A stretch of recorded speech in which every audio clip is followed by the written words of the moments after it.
غرض یہ کہ رسول اللہ صلی اللہ علیہ وسلم مسجد میں اس وقت پہنچے جب کہ صدیق اکبر رضی اللہ عنہ بحیثیت امام نماز پڑھا رہے تھے۔ انہوں نے جب رسول اللہ صلی اللہ علیہ وسلم کو دیکھا تو پیچھے ہٹنا چاہا، لیکن آپ صلی اللہ علیہ وسلم نے اشارے سے فرمایا پیچھے نہ ہٹو، اور اپنے ساتھ والوں سے فرمایا مجھے ابو بکر کے برابر بٹھا دو۔ چنانچہ ان دونوں نے آپ صلی اللہ علیہ وسلم کو ابو بکر صدیق رضی اللہ عنہ کے برابر بٹھا دیا۔ رسالت میں آپ صلی اللہ علیہ وسلم بیٹھے بیٹھے نماز پڑھنے لگے اور صدیق اکبر رضی اللہ عنہ ویسے ہی کھڑے کھڑے رسول اللہ صلی اللہ علیہ وسلم کی نماز میں پیروی کرنے لگے، گویا رسول اللہ صلی اللہ علیہ وسلم امام تھے اور صدیق اکبر رضی اللہ عنہ مقتدی، اور تمام صحابہ کرام رضی اللہ عنہ حسب سابق اس فرض نماز ظہر میں سیدنا صدیق اکبر رضی اللہ عنہ کی پیروی کر رہے تھے۔ عبید اللہ بن عبداللہ کا بیان ہے کہ میں نے عبداللہ بن عباس رضی اللہ عنہ کے پاس جا کر کہا میں تم کو وہ حدیث سناتا ہوں جو عائشہ رضی اللہ عنہ نے مجھے سنائی ہے، اور ان کی طلب پہ میں نے پوری حدیث ان سے کہہ سنائی، جسے سننے کے بعد انہوں نے کہا یہ پوری حدیث بالکل صحیح ہے۔ پھر پوچھا دوسرے شخص جو رسول اللہ صلی اللہ علیہ وسلم کے ساتھ تھے کیا ان کا نام ام المومنین سیدہ عائشہ رضی اللہ عنہ نے نہیں بتایا؟ میں نے جواب دیا جی نہیں، تو انہوں نے کہا وہ دوسرے آدمی سیدنا علی رضی اللہ عنہ تھے۔ صحیح مسلم حدیث نمبر 937 عائشہ رضی اللہ عنہ کا بیان ہے کہ رسول اللہ صلی اللہ علیہ وسلم سب سے پہلے میمونہ رضی اللہ عنہ کے گھر بیمار ہوئے،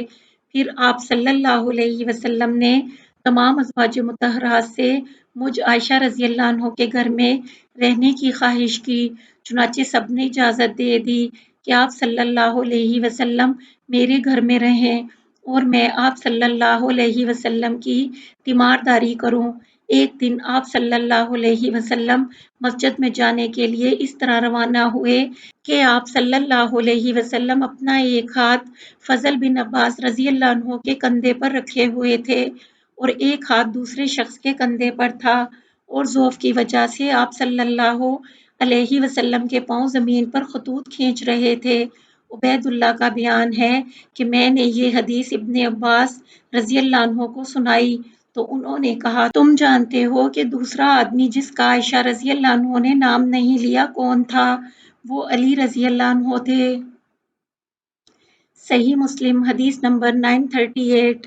سیدہ عائشہ رضی اللہ عنہ جو نبی کریم صلی اللہ علیہ وسلم کی بیوی ہیں بیان کرتی ہیں کہ جب رسول اللہ صلی اللہ علیہ وسلم زیادہ بیمار ہو گئے اور تکلیف کی شدت بڑھ گئی تو آپ صلی اللہ علیہ وسلم نے اپنی دوسری بیویوں سے اجازت طلب کر لی تاکہ بیماری کے دن میرے گھر گزاریں، تو انہوں نے اجازت دے دی۔ ایک دن آپ صلی اللہ علیہ وسلم نکلے دو آدمیوں کے درمیان سہارا لے کر، اور آپ صلی اللہ علیہ وسلم کے دونوں قدم زمین پر گھسٹ رہے تھے،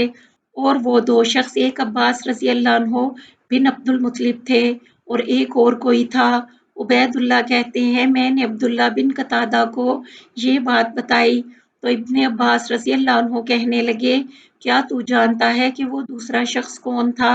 جس کا نام سیدہ عائشہ رضی اللہ عنہ نے نہیں لیا؟ انہوں نے کہا نہیں، تو ابن عباس رضی اللہ عنہ نے کہا وہ سیدنا علی رضی اللہ عنہ تھے۔ صحیح مسلم حدیث نمبر 939 سیدہ عائشہ رضی اللہ عنہ کا بیان ہے کہ رسول اللہ صلی اللہ علیہ وسلم نے جب والد بزرگوار ابو بکر رضی اللہ عنہ کو نماز پڑھانے کا حکم دیا تو میں نے اس بارے میں آپ صلی اللہ علیہ وسلم کو باز رکھنے کی کوشش کی کہ مجھے خیال ہوا کہ آپ صلی اللہ علیہ وسلم کے بعد جو کوئی آپ صلی اللہ علیہ وسلم کا قائم مقام ہوگا لوگ اس کو منحوس کہیں گے اور اس سے محبت نہ رکھیں گے۔ اسی خیال کے مد نظر میں نے نبی کریم صلی اللہ علیہ وسلم سے کہا کہ آپ سیدنا صدیق اکبر رضی اللہ عنہ کو امامت سے کرنے سے معاف رکھیں تو مناسب ہوگا۔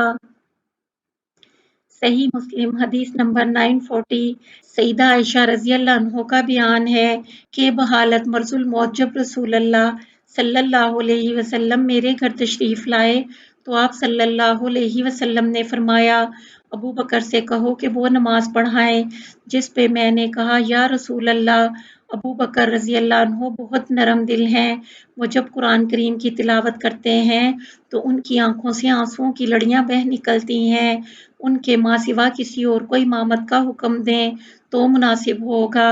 اور اللہ کی قسم میں نے یہ اس لیے کہا کہ لوگ میرے والد بزرگوار کو منحوس نہ سمجھیں کہ یہ وہ شخص ہیں جو پہلے پہل رسول اللہ صلی اللہ علیہ وسلم کے خلیفہ اور قائم مقام ہوئے ہیں۔ میں نے 2-3 مرتبہ نبی کریم صلی اللہ علیہ وسلم کو والد بزرگوار کی امامت سے باز رکھنے کی کوشش کی، لیکن رسول اللہ صلی اللہ علیہ وسلم نے یہی فیصلہ دیا کہ ابو بکر ہی امامت کریں گے اور تم خواتین یوسف علیہ السلام کی خواتین کی مانند ہو۔